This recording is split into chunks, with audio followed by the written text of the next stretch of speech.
Good afternoon. Firstly, can I just thank Matt for inviting us along today for this fantastic occasion, fabulous lunch, and also, more importantly, for inviting us to join him on this truly inspirational initiative around the Happerley project. Can I explain why we're interested in this? Midcounties Co-operative is the largest independent cooperative in the UK. We have interests beyond food retailing into childcare, nurseries, energy, funeral services, all sorts of businesses. But food is at the heart of what we do. And we're part of the national cooperative movement. I sit on the FRTS, which is the National Cooperative Trading Board that looks after food retailing and purchasing for over 4,000 cooperative stores in the UK. And I remember approximately 4 years ago, I think in 2013, I sat on the Food Policy Board at that time, and we were pretty smug as a policy board that set food policies for sourcing for 4,000 co-op food stores. We'd made decisions such as only selling free-range eggs.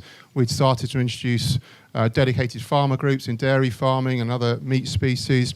We'd made decisions to only source our fresh meat and poultry from Ireland and British farms.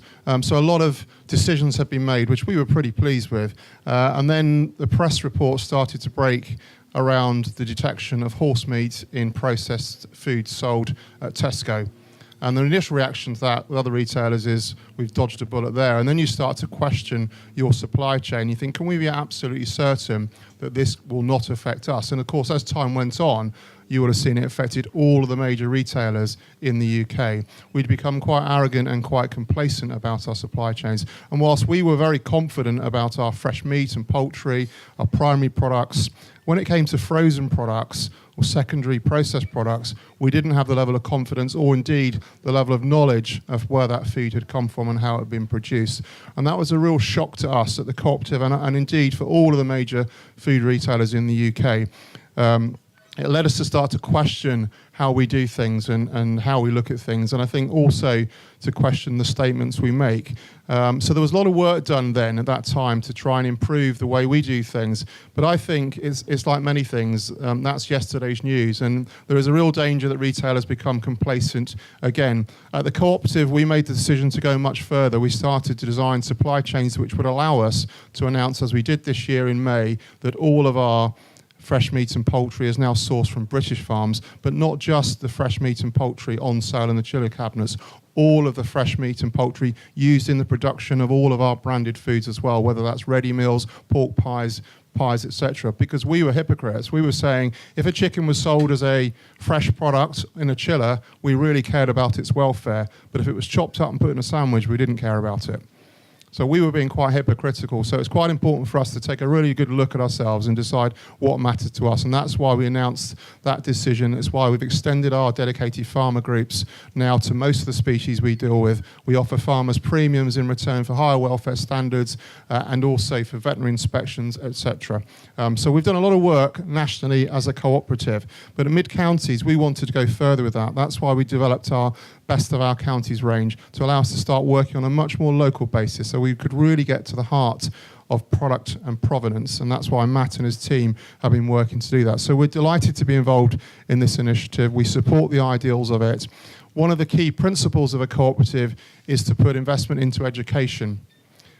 We want to educate our consumers, our members. We're a member-owned organisation, as are all cooperatives, and when we survey our members, they tell us that it's important to them to know where food comes from. They care about whether it's locally produced, they care about animal welfare standards, they care about local economies. These are all important things, but they also tell us they can't understand which products meet that specification. It's very hard for them. So education is very important to us, and we need to do a lot more as a regional cooperative to educate our shoppers and our members. And we have a whole new generation coming up that, as we were hearing earlier, don't know a lot about food, and we've all heard the tales about where children think fish fingers come from and so on. And we're committed to education with the younger generation as well. That's why we are launching in November a new scheme in Gloucestershire and Oxfordshire for all the secondary schools, which is a Create and Cook competition. And we want to tie this up with the work that Happerley are doing as well. This is a cooking competition, a master chef for 13 and 14-year-olds, where they are asked to produce fantastic, wonderful dishes using local ingredients only, and they're judged on their knowledge of those ingredients as well. I launched this scheme some time ago in the south of England, and the first year there was the odd local ingredient used, but most of the ingredients would have been bought at Asda or Waitrose or maybe even Co-op. But that's how children produced these dishes. By the end, they were shooting their own rabbits, catching their own fish, and growing their own vegetables. So, I've seen the work, the transformation that you can get from this kind of investment. So we are absolutely committed to this initiative. We're right behind it. We think it's really important. We think it will lead to a whole new level of traceability in food, and that's why we're involved. And anything we can do to help it as Midcounties Co-operative through our stores, we will do. Thank you for your time.